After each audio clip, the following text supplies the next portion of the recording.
the Pac-12, will Arizona survive? And if they can, will they come out even better? We're about to discuss. You are Locked On Wildcats, your daily podcast on the Arizona Wildcats, part of the Locked On Podcast Network, your team every day.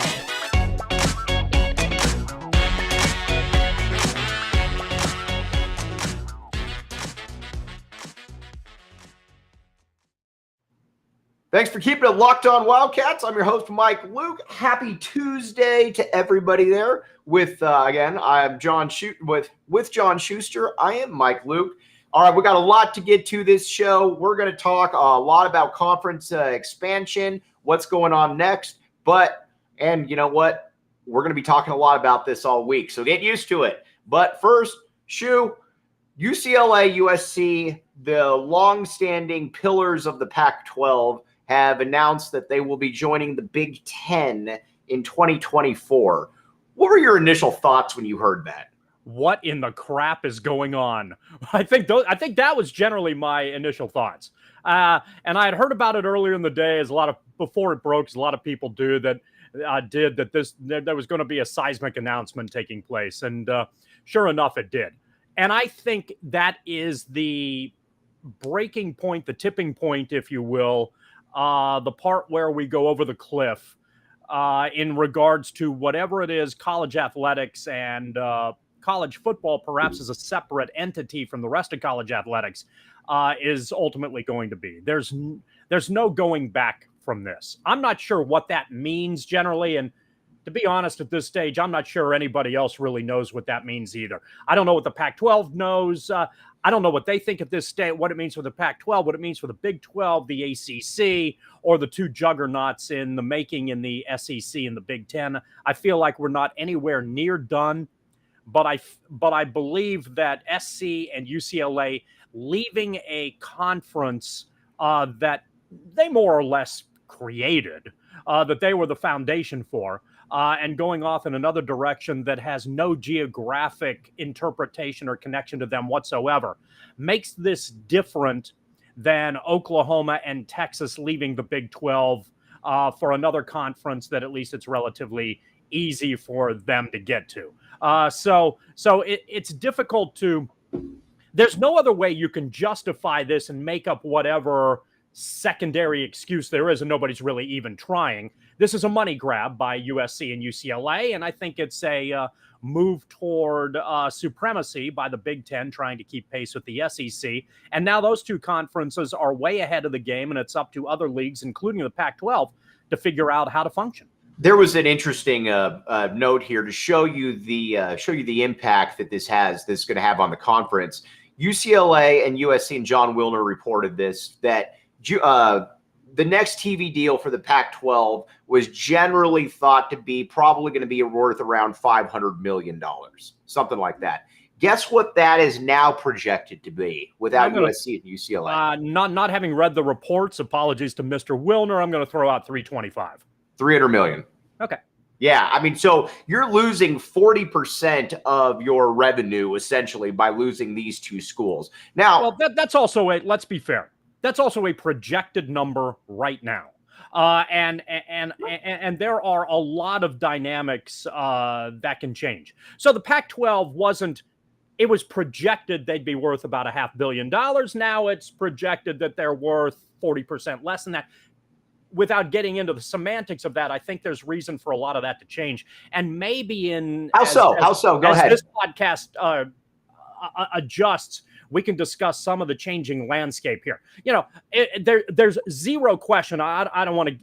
The semantics of this and the point that you're ultimately making here is that UCLA and USC are instrumentally important to what the Pac-12 is. Nobody can argue that. Nobody can deny that. The Pac-10, well, now it is the Pac-10. Right, it is the Pac-10. The Pac-10. Freudian slip. It is. The Pac-10 2.0 can't explain that away as being a good thing. It's clearly not a good thing.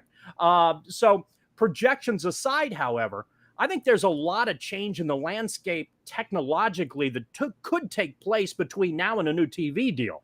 And if I was the Pac-12 or the Big 12 or the ACC or some amalgam therein, I would seriously consider reaching out to some of the streaming services and say, maybe we can cut a deal with you as opposed to going to a traditional TV model. A lot of people are cutting the cord anyway.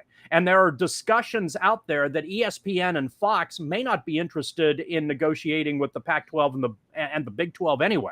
And if that's the case, going to a traditional television model might be difficult for those platforms as it is. So maybe you're looking at some other options that are willing to pay to try to get a little bit more of a footprint in there. And perhaps something like a Hulu or a Paramount or a Peacock might be something to consider.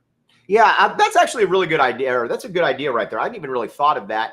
What also I think what worries me if you're Arizona, though, is getting left behind right here. And I really come to, and we'll talk about this a little bit tomorrow, I've really come to agree with your decision. Well, you and I were talking about it as I was walking to Breakmasters in the rain last week. That sounds like a country song. When I was walking to Breakmasters in the rain. By the way, there's a guy that is running for, I kid you not, the guy who is running for Congress in my neighborhood, name is Blake Masters. Yep. I kid you not. And every time we see that political sign in this area, we think, wow, what a great ad for the brake company. It really is. I mean, it goes without saying. But I'll tell you what. The brakes, Blake. Yeah, pump the brakes. Don't get too excited there, Blake. All right. What I want to talk about now is what the next step is for Arizona, what the next step is for the conference. But first, we have a new sponsor here that we're very proud about, John Schuster. Sweet. LinkedIn. Whoa. LinkedIn, yeah, getting big here. I know. It took me. What, are you and I applying for jobs? Well, maybe that's their way of saying you guys better find something right here. So LinkedIn. All right. So I'm going to read. I'm going to come off the read right here. Okay. But here's the deal. So let's see here. You do such a great job of always having the reads ready. Right. As the sun comes out and small businesses are back in business, LinkedIn makes it easier to grow your team. LinkedIn jobs help you find the people you want to interview faster.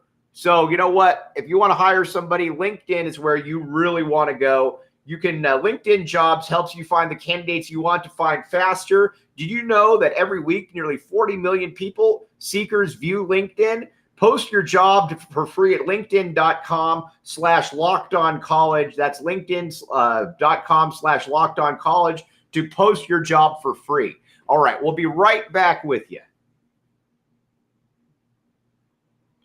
Thanks for keeping it locked on Wildcats. I'm your host, Mike Luke. All right, you made a point that I think is very good. And Anthony Gimino on another platform made the same point, that he thinks that basically we're heading towards a college football system or just a college athletic system where there's going to be about 50 or 60 teams and everybody else, well, that's tough.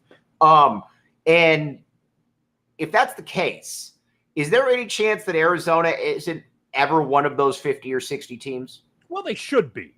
I think you can favorably argue, even with the football problems that Arizona has had, that the Arizona athletic department is a top 50 athletic department. Yeah. They're clearly valuable from a men's basketball standpoint. Women's basketball has become very good the last couple of years. Softball is a known brand. Baseball is very good as well. So Arizona has some cachet that they can go in with the conversation. And furthermore, the $30,000 that they spent 2 decades ago on the Block A that a lot of us made fun of has actually, I think, paid dividends. I think that's a great point. Folks nationally recognize what that is, and they know it's the University of Arizona.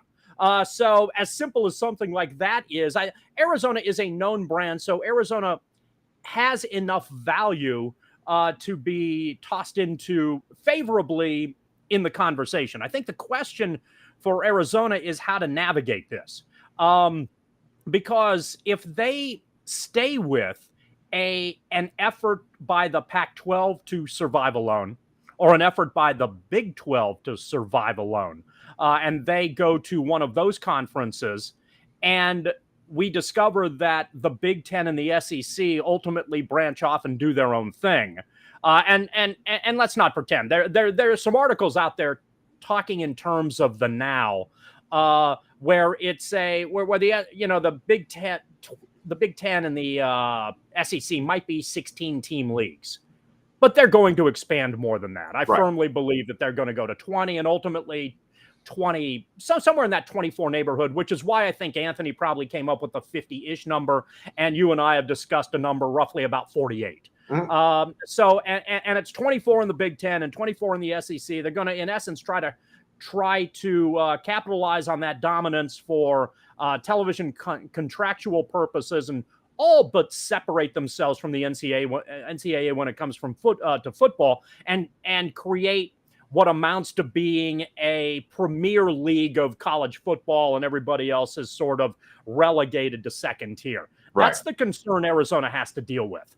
And so the decision, I think, in front of Arizona is how to move forward and whether to try to make themselves available because they think the Big Ten is going to survive, which it is. And those are the odds, whereas they aren't certain right now what the future of the Big 12, the Pac-12, or an amalgam super conference competitive outlet ultimately is in that regard. And I think those are the difficult decisions that people in the Arizona administration are going to have to make. And that's the thing. Tucson's, or rather Arizona's kind of an interesting element here. They're good enough to be a top 48 athletic program. I think they are a top 48 athletic program. Yeah, their football team is a disaster, but Fisch is moving things in the right direction. If they can be competitive in that regard, it's good. Their basketball program certainly plays, and now they've got enough non-revenue / Olympic sports out there to where they're pretty well-rounded. They're more well-rounded than ASU is, but the thing is ASU has the Phoenix television market, and a lot of people love that idea. That's why Colorado is attractive, more attractive than Arizona, even though it doesn't have as good an athletic program, because Colorado is a Denver TV market.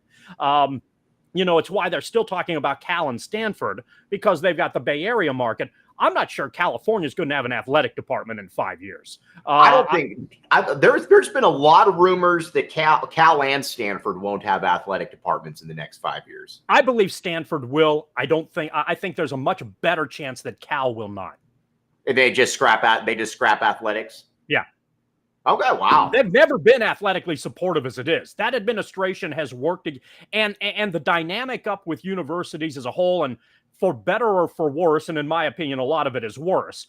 When it comes to supporting athletics, the Berkeley administration has been among the worst in the country, among major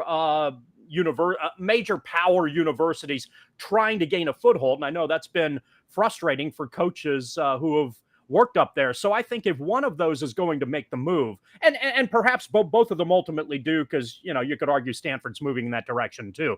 But Cal is ahead of the curve in that regard. And I think it's more likely and a fairly high percentage that could happen at Cal. And Stanford is going to try, I think, in the early stages to still figure out how to be viable athletically. And I still think they're an athletic department that has shown that they can make that happen. I think the one thing, too, that's going to really change the landscape here is the revenue sharing aspect here and what this means going forward. That means something for Arizona. I'll tell you, we're going to talk about that on the other side. But if you wanted to bet on where all of this ends up, why not go to BetOnline Sportsbook? Back in the day, a lot of people thought it BetOnline AG, what it was. They thought it meant Anthony Gimino. Wanted to clear all that up, so they went with the BetOnline Sportsbook. They've got the best stuff going right there. You've got futures, you've got in-game betting, you've got lines, everything. It's easy to navigate. Check out the BetOnline Sportsbook. We'll be right back with you. Thanks for keeping it locked on, Wildcats. I'm your host, Mike Luke. All right, a big part of what's being reported as to why the LA schools, why they left, was because of the revenue sharing aspect of the conference, which essentially means this. I'll give you an example. Basically, everything has to be distributed evenly amongst the 12 teams when it comes to TV rights, when it comes to contracts, all of that.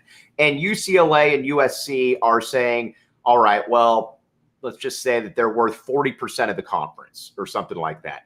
But they're still both getting... They're getting a 12th. they're getting a 12th of the conference. Right. So if you're technically 1/6 because they're 2 out of 6, but I know what you mean. They're 1 out of 12, 2 out of 6. Yeah. So they're not getting their worth. They're worth more than the other schools. They aren't getting it. They're sharing it all around, and SC and UCLA got pissed. And so if you're UCLA or you're USC, you're asking yourself, why are we getting the same that Oregon State and Washington State are getting? Basically, is what they're saying. Yeah. Here's the big question going forward. The two most profitable remaining athletic programs in the conference, and as Oregon by a mile right now, I mean, that makes sense. It's Nike. It's, they're really good in both sports. And Washington. Those are the two most.